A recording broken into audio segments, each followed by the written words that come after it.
So what's up guys, panibagong araw, panibagong vlog na naman tayo guys, kung saan doon tayo pupunta sa bagong kalsada, kung saan doon gaganapin ang Grand Rally. So samahan nyo ako sa araw na to, let's go!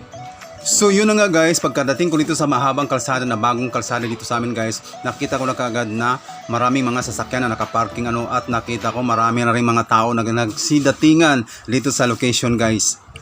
At napapansin ko guys, ang ibang mga tao ay papunta sa labas, yung iba naman ay papunta doon sa loob or doon sa pinakadulo no, kung saan doon nakalagay ang mga maraming upuan guys. So tara na guys, puntahan na natin doon sa pinakadulo para makita talaga natin kung ano ang makikita natin doon sa dulo na yon. Let's go!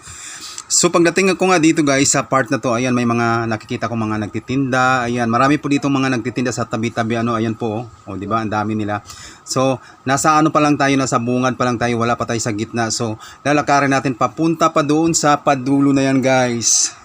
So yun na nga guys, habang binabaybay ko itong mahabang bagong kalsada guys, marami mga taong itong nag-uumpukan na nag-uusap-usapan at patuloy pa tayo sa paglalakad para makita natin kung anong mayroon doon sa pinakadulo at nandoon daw ang pinaka-stage nito sa dulo. So yun na nga guys, habang papalapit na ako guys sa kalagitnaan at natatanaw ko po yung mga napakaraming mga upuan na kulay puti ito na nga guys ayan mga nakahilirang mga upuan at patuloy pa rin tayo sa paglalakad dahil titingnan natin kung ano talagang mayroon nito sa pinakadulo nito at tuloy-tuloy na tayo sa paglalakad.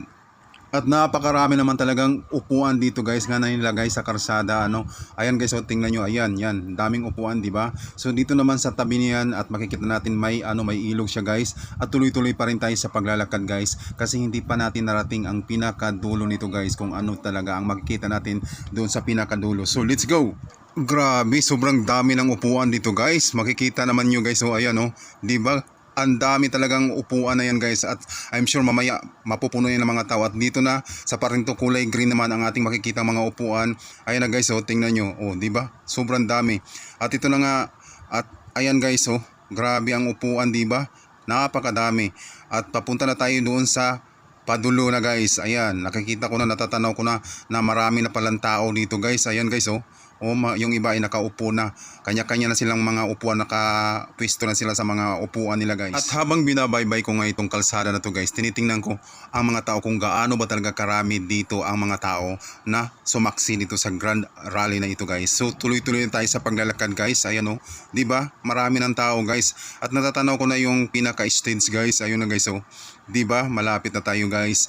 At ito na nga, ayan ang dami na ng tao dito guys. Di ba nakikita nyo naman, ayan may mga balon pa silang hawak, yung iba nakalagay sa ulo nila.